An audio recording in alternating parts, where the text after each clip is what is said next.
Good afternoon, everyone. I apologize for our tardiness. I was with the President. Let me begin with a few scheduling announcements today. President Trump will travel to Scotland, where he will visit both Turnberry and Aberdeen from July 25th to July 29th. During the visit, President Trump will meet again with Prime Minister Starmer to refine the great trade deal that was brokered between the United States and the United Kingdom. And the President and the First Lady will travel to the United Kingdom for an official state visit from September 17th to September 19th later this fall.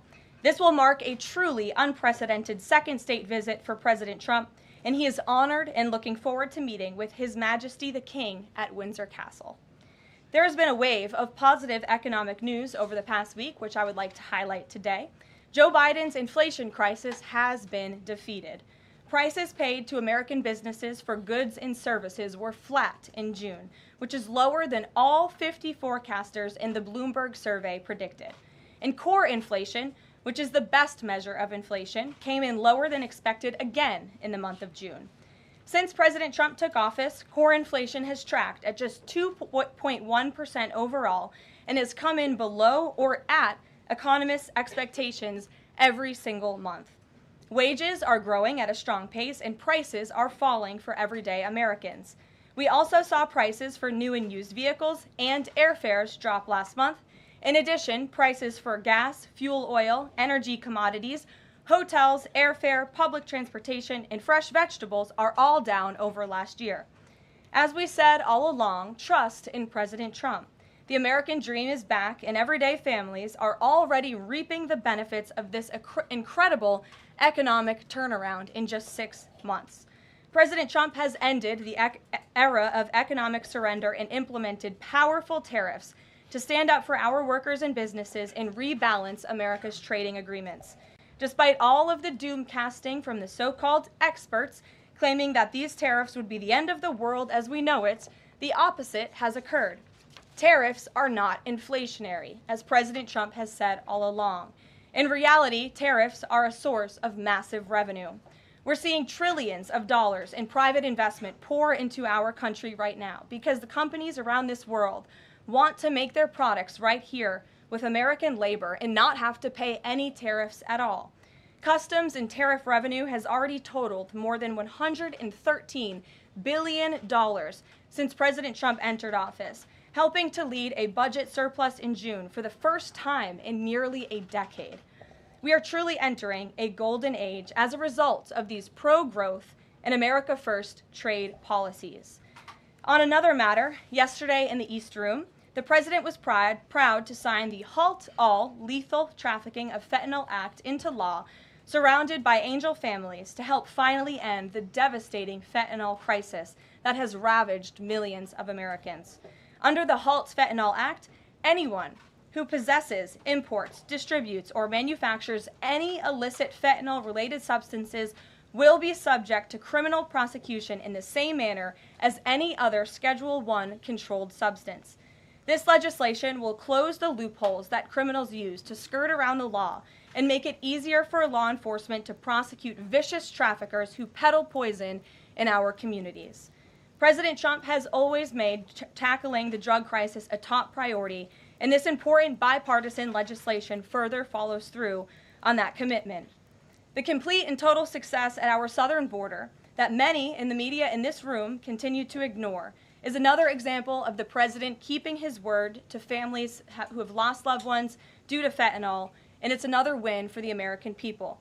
Customs and Border Protection just released the final operationalized stats for the month of June, and I must highlight some of these incredible numbers. There were only 6,072 Southwest apprehensions in June, 15% lower than the previous record that this president set in the month of March. To put that in perspective, the Biden administration routinely saw the same number of encounters in a single day, and on many days, that number was more than 10,000 apprehensions at the Southwest border. There were also 0 illegal aliens released along the Southwest border for the second consecutive month in a row. President Trump promised to end the illegal alien invasion, and he has delivered on that promise to the American people in record time. With the border sealed, deportations are ramping up. This past weekend, our brave ICE agents were arresting violent criminal illegal aliens all across the country. ICE Atlanta arrested an illegal alien from Mexico, convicted of attempted rape of a child in North Carolina.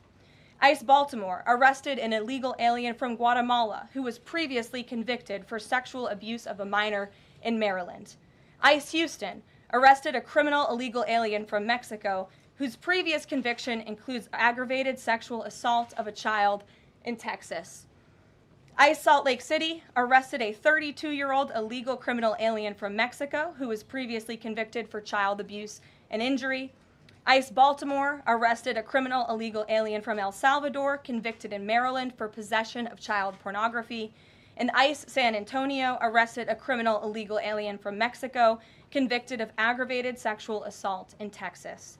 The men and women of ICE are heroes. They are putting their lives on the line every day to get the worst of the worst, these types of criminals, out of our communities and out of our country. And the president continues to strongly have the backs of all ICE agents who are doing their jobs to keep all of us, including everyone in this room, safe.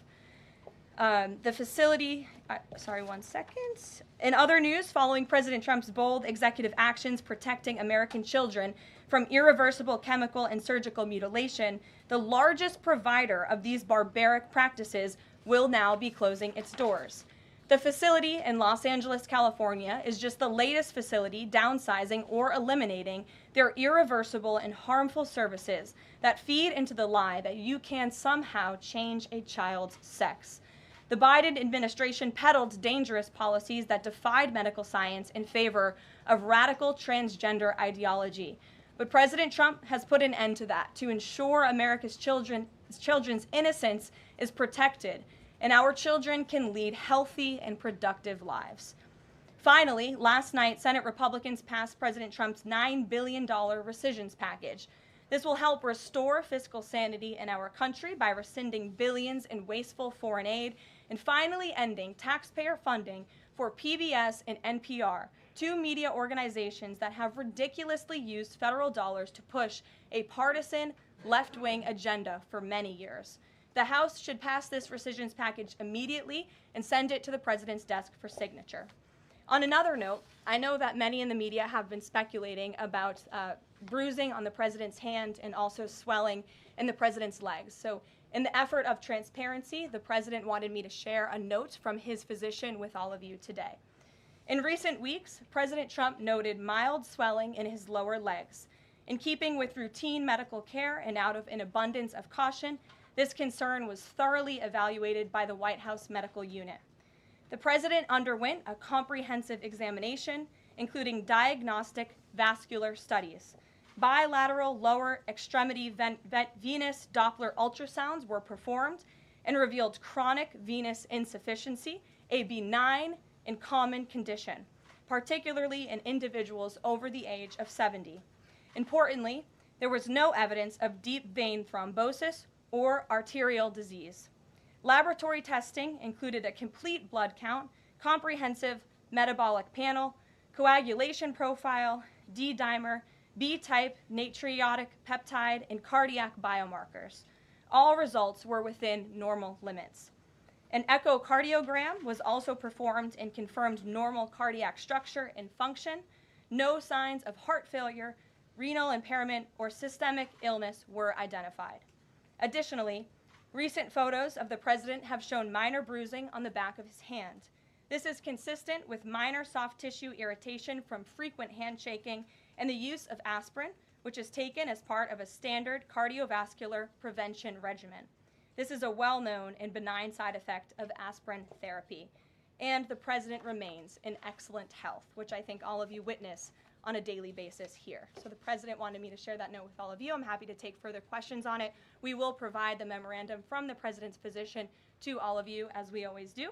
And we'll get to questions. Here in our new media seat, we have Frank Corva, who's the White House correspondent for Bitcoin Magazine, which comes at a timely week with crypto legislation moving across Capitol Hill. So why don't you kick us off, Frank, and thanks for being with us. Thank you so much. We appreciate appreciate it, Ms. Leavitt. Sure. I was curious to hear if the President was in favor of removing any and all language around central bank digital currencies from the Genius Act, maybe as a means to get it across the line and get it on his desk. And then my second question was about something the President spoke about in this room. He talked about a $600 de minimis tax exemption for Bitcoin and other crypto spending. So I was just wondering if you could comment on those. Sure. Well, the President did signal his support for a de minimis exemption for crypto, and the administration continues to be in support of that. We are definitely receptive to it to make crypto payments easier and more efficient for those who seek to use crypto as simple as buying a cup of coffee. Of course, right now that cannot happen, but with the de minimis exemption, perhaps it could in the future, and we will continue to explore legislative solutions to accomplish that. As for the central bank digital currency and the Genius Act, which you noted has passed through Congress and will be sent to the President's desk. I believe the House is voting on it. If they haven't, they should be passing it. We know we have the votes, and we expect it to get to the President's desk, and we are planning a signing ceremony tomorrow afternoon. All of you will get more details on that. This piece of legislation is going to make America the crypto capital of the world, and that's what the President promised. As for a central bank digital currency, the President opposes that. He made that promise to the American people on the campaign, and while it's not in this specific piece of legislation, he did sign a January executive order banning a central bank digital currency. The administration supports Congress's efforts to codify that executive order into law, and I believe there will be future pieces of legislation in regards to crypto that will be moving through Capitol Hill. The President looks forward to signing them, and he looks forward to the signing ceremony this afternoon. So thank you for being with us today. Sure. Jackie. Thank you, Karoline. There's been a lot of discussion about the Epstein files and the President's comments yesterday calling it a hoax. Can you clarify which part of the Epstein hoax is the hoax part? The President is referring to the fact that Democrats have now seized on this as if they ever wanted transparency when it comes to Jeffrey Epstein, which is an asinine suggestion for any Democrat to make. The Democrats had control of this building, the White House, for 4 years, and they didn't do a dang thing when it came to transparency in regards to Jeffrey Epstein and his heinous crimes. It was this President who directed the Department of Justice and the Attorney General to do an exhaustive review of all files related to Jeffrey Epstein, which they did. The Attorney General and the FBI, led by Pam Bondi, Dan Bongino, Kash Patel, these are great patriots, some of the most trusted voices in the Republican Party movement. It's part of the reason the President appointed them to these high law enforcement positions, and they spent many months going through all of the files related to Jeffrey Epstein, and they concluded what they found in that memo, which they drafted and they released. And so the President has been transparent. He has followed through on his promises to the American people, but he doesn't like to see Democrats and the mainstream media covering this like it's the biggest story that the American people care about. The President has been working so hard this week. On Tuesday, he went to Pennsylvania, where he secured $90 billion in investments for the Commonwealth, for the people of that state. After that, he came back to the Oval Office at 8 p.m. He went in there to whip votes to get the Genius Act signed into law. And because of his efforts, that bill is now going to be signed and passed. The following day, yesterday, he meets with a foreign leader, the King of Bahrain, to secure more investments into this country. And then yesterday afternoon, the President is in the East Room of the White House mourning with parents who have lost their children because of fentanyl, signing a bipartisan piece of legislation. And not a single cable network in this country took that event live and covered that event like they should. Those are the issues the President cares about. What could be more important to the American people than helping families who have lost their children? Those are the issues this President is going to remain focused on. I understand he wants to move on from this story, but you do have some prominent figures, including the Senate Majority Leader, the House Speaker, voicing support for the files to come out. Representative Massey collecting signatures that would force a discharge petition for a vote on the floor for this. It doesn't seem to be going away. What is stopping the administration from just redacting any sensitive information, grand jury information, and putting out what is appropriate so that the American people can decide and then let this story die? Well, in terms of redactions or grand jury seals, those are questions for the Department of Justice. Those are also questions for the judges who have that information under a seal. And that would have to be requested, and a judge would have to approve it. That's out of the President's control. He has said, in agreement with some of the leaders on Capitol Hill, that if the Attorney General and the Department of Justice come across any other credible evidence, they should provide that to the American people. The President has said that, and he agrees with them on that. Why did he fire Maureen Comey? The Department of Justice did, and I would defer you to them. Dasha. Has the White House been directly in touch with some of the MAGA influencers that are still not satisfied with the administration's handling? And has the message to them been similar to what the president has said, which is sort of either let this go or we don't need your support? Well, look, the president and this team are always in contact with the president's supporters, with voices of many kinds on both sides of the aisle. I think that's part of the reason this president is a great president, because he's willing to listen and hear other people's perspectives. But ultimately, he has led this country, not just over the past 6 months to historic success, but also through his first 4 years as president. And as the leader and the creator of the MAGA movement, he has led through these perilous times for our country based on instinct and in the best interest of the country. And as I always say, the American people should trust in President Trump. John, Fed chair? go ahead, John. Thanks a lot, Caroline. The president on Monday announced that if there's not compliance with Russia within 50 days, there would be increased tariffs. Can you explain how that works, first of all? What happens if Russia doesn't end its war with Ukraine in 50 days? Well, in 50 days, as the president clearly laid out, if there is not a ceasefire agreement or a peace deal within that time frame, if Russia refuses to legitimately agree to a ceasefire, then they will face very steep tariffs, and they will also face secondary sanctions. So countries that are purchasing oil from Russia will be sanctioned as well, and of course that will do deep damage to Russia's economy. And I would just add that the president wants this war to end with a diplomatic solution. He's been pushing for it.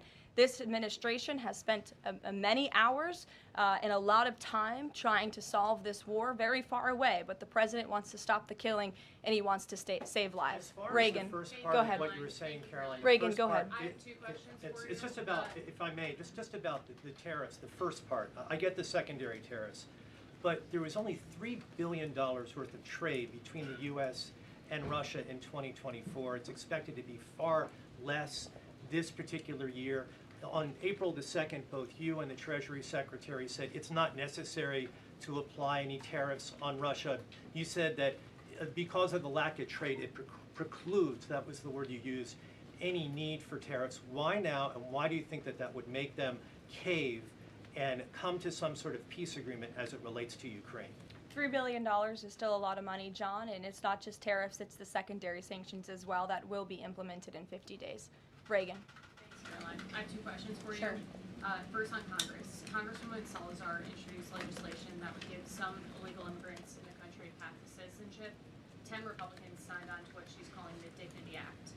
I'm curious what the White House's position is on the legislation and if the president would veto this bill if it made it to its desk. From my understanding, the White House nor the president has actually read through this legislation. We've been focused on, of course, the One Big Beautiful Bill, which passed, which is another historic accomplishment of this president in record time. The Genius Act this week, the rescissions package, that's been the focus of the White House. But the president has made it very clear he will not support amnesty for illegal aliens in any way. I want to give you a chance to respond to the CEO of NPR. She's claiming that the cuts to their network will, quote, be a real risk to public safety of the country. Murkowski has argued that public broadcasting stations save lives. Could you respond to these concerns? The NPR CEO said cutting NPR will be a risk to public safety. I am not sure how NPR helps the public safety of our country, but I do know that NPR, unfortunately, has become really just a propaganda voice for the left. Just a few examples for you. In 2020, NPR refused to cover the Hunter Biden laptop scandal in the run-up to the election. They said their assertions don't amount to much, writing they did not want to waste the listeners' and readers' time on stories that are just pure distractions. That does not sound like an unbiased opinion. That sounds like a partisan opinion to me. And this is a taxpayer-funded organization. In 2018, that same CEO that you're talking about called the president in the Oval Office, who nearly 80 million Americans elected, she called him racist, shared a photo of herself wearing a Biden for President campaign hat, serves on the board of a Soros-funded activist group. In 2020, PBS's White House correspondent at the time characterized President Trump's speech then at Mount Rushmore as a love letter to white resentment, promoting the myth of America. In 2017, PBS devoted an entire panel talking about what it means to be woke and white privilege. In 2023, PBS's Washington Week Roundtable covered up Joe Biden's clear mental divide. That's actually quite the clip. I would encourage all of you to look at it. These are not honest news organizations. These are partisan, left-wing outlets that are funded by the taxpayers. And this administration does not believe it's a good use of the taxpayers' time and money. Ed Lawrence. Yeah, thanks, Caroline. I want to ask you about the Federal Reserve. So does the president believe that the slightly restrictive monetary policy stance right now, could that cause an economic slowdown? And if he does believe that, when? What pause are you referring to? No, could the stance of the monetary policy is slightly restrictive? Does the president believe that that stance, the slightly restrictive stance, could cause an economic slowdown in itself? I haven't heard the president discuss that specifically, but what I do know in regards to the Federal Reserve is the president's been very transparent about his displeasure with both the policies and the management of the Fed, and he spoke about that to all of you pretty extensively in the Oval Office yesterday. Yeah, and last month, one more if I could. Last month, the Canadian Prime Minister said the president had agreed to a July 21st deadline to sort of work towards a trade agreement. That's 4 days from now. Could there be a trade agreement with Canada in 4 days? Well, look, we'll see. The trade team continues to be very active in our conversations and discussions with Canada. The president himself has said, unfortunately, our neighbors to the north have been pretty difficult to deal with when it comes to matters on trade. But in trade, generally speaking, as you know, 25 countries have received letters thus far from the president directly with his big, beautiful signature on them, from Japan to Korea, South Africa, Kazakhstan, Malaysia, just a few countries, and Canada also received a letter for 35%. With that said, if countries want to have legitimate further discussions, the Trump administration and the president's trade team are willing to have further talks, but these letters these countries have been receiving are the deals. And as the president has said, those deals will be made. They are tailor-made to each and every country based on the United States' concerns and what's in the best interest of the American worker and the American people. Caroline. Charlie, go ahead. Thank you, The Caroline. president- No, I called on Charlie, but Deanna, you can go ahead too. Go ahead. The president said that he floated the idea of a special prosecutor in the Epstein case.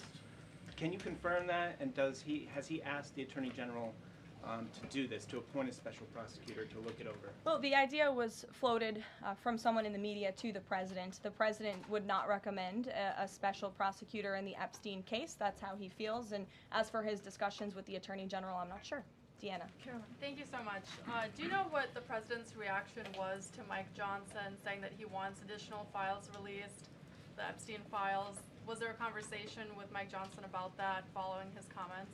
I won't discuss the president's private conversations with the Speaker of the House, but as I answered to Jackie's question earlier, the president has said if the Attorney General and the Department of Justice and the FBI have any more credible evidence in regards to Jeffrey Epstein's crimes, they should put that forward. He has called on them to do that. Sure. Thank you, Caroline. With a few days. I'll go to all of you, starting with the lady in the blue. Go ahead. With a few days to the August 9th deadline, how are the negotiations with Europe going? There's some sticking points. What are they? Can we expect a delay, or should we expect a deal soon? Well, I believe the deadline is August 1st. As for the European Union, they continue to be very eager in negotiating with our country for obvious reasons on ways to lower their tariff and their non-tariff barriers that we have long said harm our workers and our companies. So the president's trade team continue to be in talks with the European Union. Would he accept, or would he put forth a postponement of the August 1st? He's already said he will not. Caroline, Owen, go ahead. Good afternoon, Caroline. In Gaza today, Holy Family Catholic Church was struck by an Israeli shell. Yes. 3 people were killed, 10 wounded. What is the president's reaction to that church coming under fire? It was not a positive reaction. He called Prime Minister Netanyahu this morning to address the strikes on that church in Gaza, and I understand the Prime Minister agreed to put out a statement. It was a mistake by the Israelis to hit that Catholic church. That's what the Prime Minister relayed to the President, and you should look at the Prime Minister's statement that will be coming out. Steve, go ahead. Back to your letter that you read at the beginning. Sure. The President, you said mild swelling in his legs. Is Yes, it sir. causing him any discomfort? How are you treating it? Nope. No discomfort from the president at all, and you probably all see that on a day-to-day basis. He's working around the clock. As for the treatments, I can defer to the president's physician, and we'll get you this letter. I think it will answer all your questions. There are reports that a Chinese-born banker who works in Atlanta for Wells Fargo is being prevented from leaving China. Has the president, is he going to bring this up with President Xi? Are you aware of the case? I'm not aware of the case, but I'm sure our National Security Council team is. Steve will get you some answers on that. Kristen. Thank you, Caroline. Two questions. So the first is that President Trump said that the Attorney General only gave him a brief overview of what was in these Epstein files. Does he have knowledge or an understanding of what is in the files related to Epstein that have not been released? Not to my knowledge, and that's a question for the Attorney General, as I said, and the President has told the Attorney General if they have any more credible evidence, they should release it. Is that evidence, would she have to run that by the President before she released it? I don't think so. He said if she has any more credible evidence, she should release it. Your Honor. Go ahead. Thank you. Go ahead, yes. Great. Thank you, Caroline. Two questions. One, today. And you can go ahead, Andrew. Don't worry. Today, tens of thousands of folks are rallying nationwide to honor the legacy of Congressman John Lewis. Meanwhile, Republicans in Texas reportedly are working to redraw congressional maps at President Trump's urging. How is President Trump reconciling his call to action for Texas Republicans with the legacy of Representative John Lewis? I'm not quite sure how the two things are related. I think the president would agree that John Lewis served our country for many, many years. It has nothing to do with the redistricting efforts that are currently underway by Texas Republicans to add seats to their legislature. They have the right to do that. The president spoke to the congressmen and women who serve the great state of Texas about it, but it's up to them and it's up to their legislature to get that approved. And Caroline, just a second question. Go Does ahead. the president support the Justice Department's request for just 1 day in jail for the officer convicted in Breonna Taylor's killing?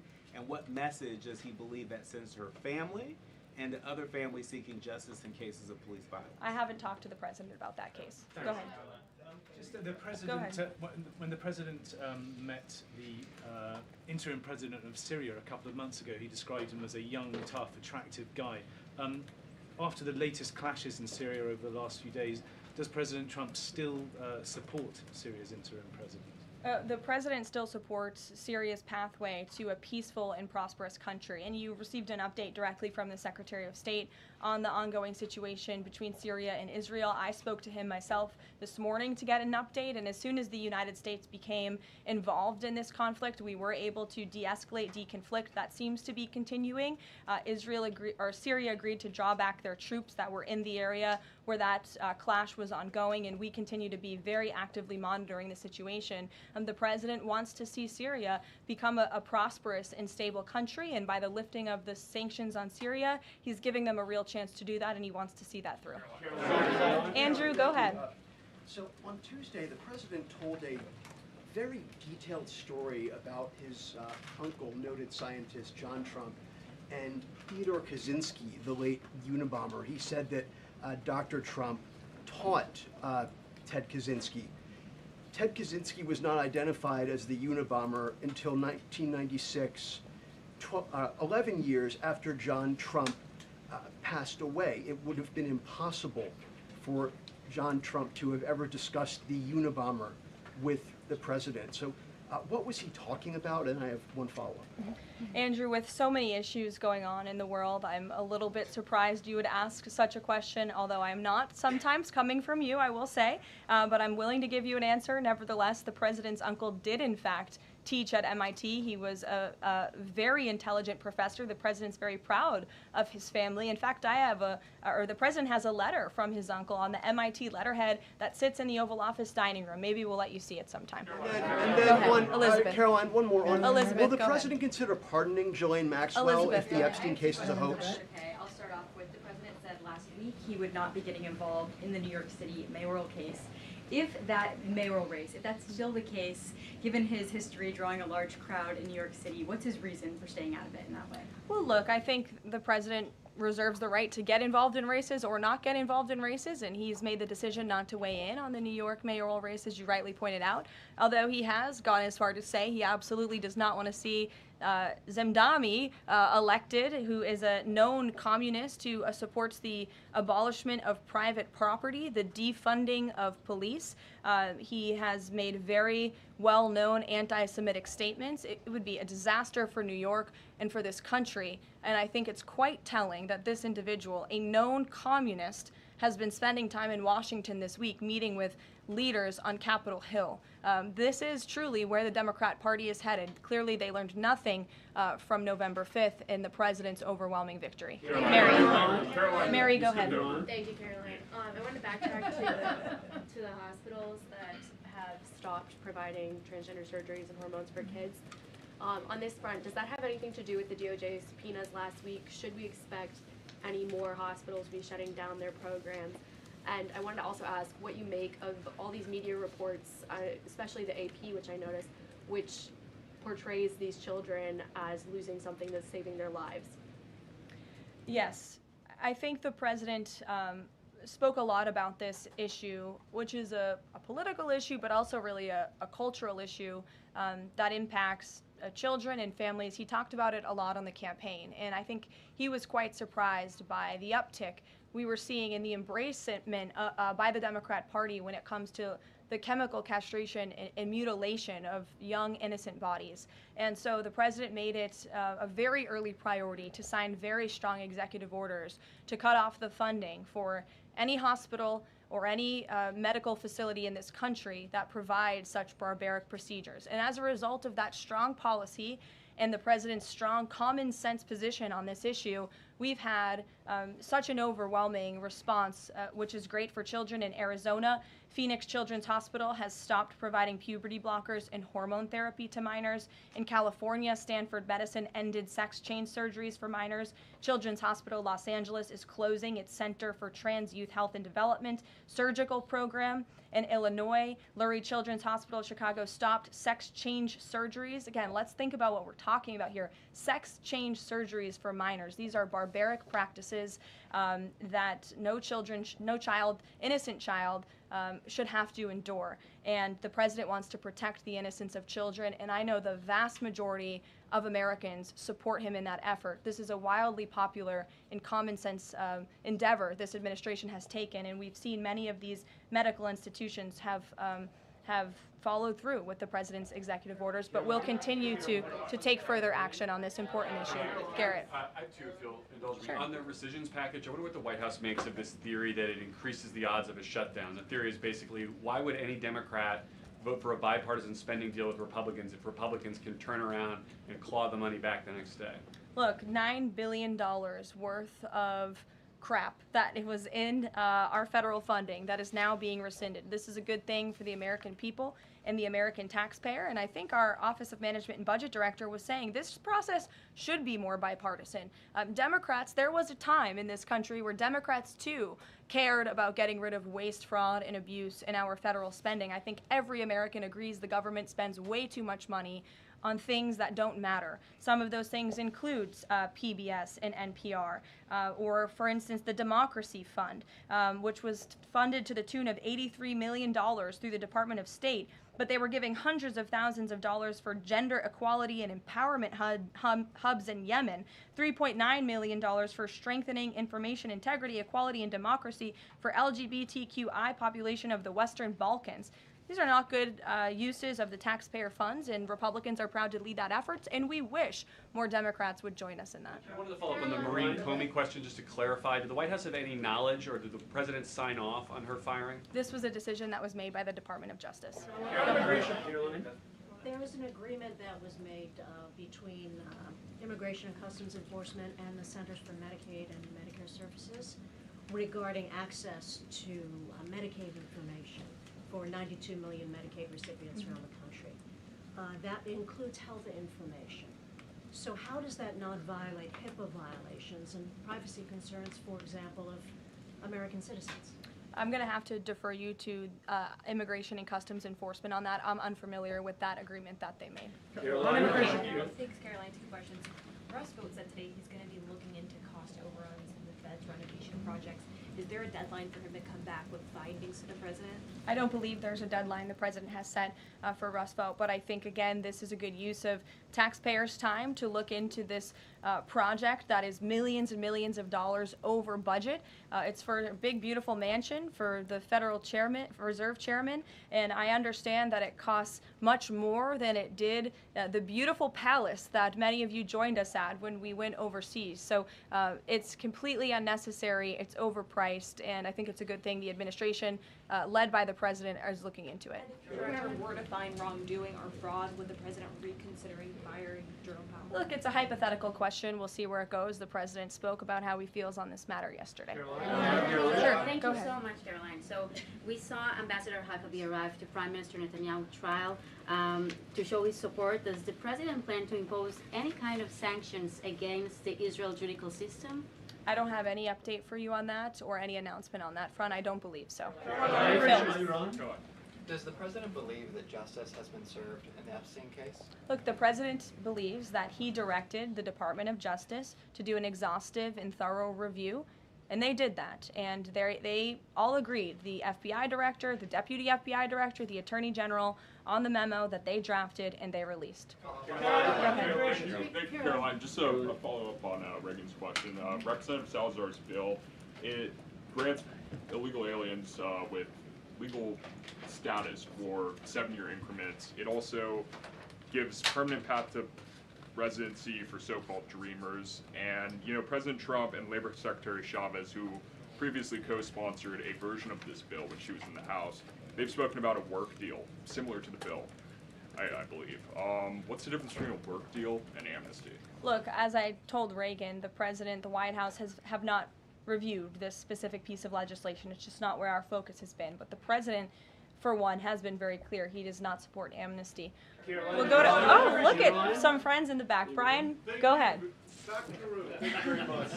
You didn't show up early enough to get some good real estate up here. I love it. Any update on the auto pen? I know that there was the DOJ and some others were looking into the thousands of documents that were signed off just before Joe Biden left office. Any update on the auto pen? Yes. I'm not laughing at you. I'm just laughing at how far away you are, and you're going to need to get some microphones back there. On the auto pen investigation, yes. The White House counsel's office has launched their own investigation into former President Biden's usage of the auto pen. We have requested some documents from the National Archives, and again, as I've said many times from this podium, and the president has said as well, it's incredibly important that we get to the bottom of who really was at the tip of the spear in the decision-making process here in the White House, because former President Biden himself admitted to the New York Times, I understand he never gave interviews when he was here, but now all of a sudden he wants to give one, and he said that he did not actually review every single pardon that he signed on his way out the door. That's incredibly concerning, and I can tell you it's something this president would never tolerate. This is a president who is signing things all the time. Any document that has legal implications, this president's signature is on it because he's the one making the decisions. It does not appear that was the truth in the previous White House, and I know the American people want to receive answers on who was running the show, because the decisions that were made in this place really destroyed our country, and we deserve to get to the bottom of it. Mark, in the back. Thanks. Some Christian groups are complaining that they are not able to get visas as quickly to travel to Israel, and it's been elevated to Ambassador Huckabee's station. Is the White House aware of that? Does it have any reaction to that? And is that part of the president's disappointment with Netanyahu's government? Look, I'm not aware of that, Mark, but I'm sure, again, our National Security Council is, and also the State Department. As you know, travel visas roll through Secretary Rubio's shop over there, whom we work very closely with, so we will check in on the matter. But I know overall this president and the administration do want to streamline the visa process to make it easier for both Americans who want to travel abroad and people abroad who want to come to our country the legal way. Sure. Go ahead. I was going to the gentleman above you, but go ahead, Libby, and then you can go. Okay, two questions for you. The first is, during the Whole Nation Summit, Secretary Noem suggested there could be some changes to TSA's liquid limits. Is the president aware of that? Is that an idea that he's backing? And what would that timeline and the changes look like? Sure. I would defer you to the Department of Homeland Security, but I did see Secretary Noem's comments, and I think it's great that on day one she asked TSA, what are we doing right? What are we doing wrong? How can we make air travel more efficient while maintaining utmost security for American passengers and travelers? And I know they announced no more shoes, or you don't need to take off your shoes anymore at the airport, which I think is welcome news to all of us who travel a lot. But further guidance or decisions, of course, that's in the Secretary of Homeland Security's overview, and I would defer to her.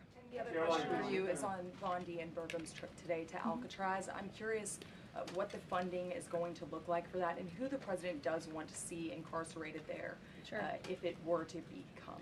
Sure. Well, this was an idea of the president. He spoke about it in May, and he directed his administration to review a reopening plan for Alcatraz if it is possible, which is why the Attorney General and the Secretary of Interior have traveled there today. They are touring the site, and if the Alcatraz prison is reopened, it would be under the purview of the Bureau of Prisons. And the Secretary of Interior also would play a big role in this as well. So they're there to review the site today, and I'm sure you'll hear more from them on it later. And just to follow up, Libby, on who the president wants to see housed in Alcatraz, the worst of the worst criminals in this country, both American criminals who convict heinous crimes, but also illegal alien criminals before deportation as well. Sure. Go ahead. The State Department yesterday urged the Chinese Communist Party to cease its campaign to eradicate Falun Gong, a peaceful spiritual practice. With the anniversary of this brutal persecution approaching, does the White House have a message for the CCP on this? Well, I will get you one, and we will get back to you. Sure. Go ahead. We'll take. Go ahead, and then go ahead. Sure. I've never called on you. Why don't you go ahead? In the red tie. Hello. Dr. Harper behind. Thank you. Yes. Go ahead. Go ahead. Me, thanks. Yes. Thank you, Caroline. Yes, you. What's your name? My name is Matias. Thank you. What's your outlet? I'm from Record TV, Brazil. Great.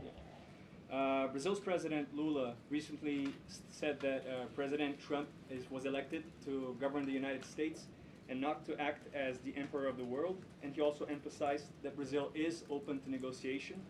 I'd like to hear what you have to say about it, what the administration has to say about it, and specifically what areas are currently open to negotiation in the light of the 50% tariffs that were announced. Sure. The president is certainly not trying to be the emperor of the world. He is a strong president for the United States of America, and he's also the leader of the free world. And we've seen a great shift across the entire globe because of the strong leadership of this president. In regards to Brazil, the president sent a letter to Brazil announcing their new tariff percentage. He also directed our USTR ambassador, Jameson Greer, to launch an investigation of Brazil under Section 301 of the Trade Act of 1974, designed to address unfair foreign practices that are affecting U.S. commerce. For years, we know Brazil's digital regulations and weak IP protections have undermined U.S. tech and innovative companies, and their tolerance of illegal deforestation and other environmental practices puts American producers, manufacturers, farmers, and ranchers who follow better environmental standards at a competitive disadvantage. So this president always acts in the best interest of the American people and the United States of America, and he will continue to do so. Thank you very much, everyone. We'll see you later. I appreciate the enthusiasm today.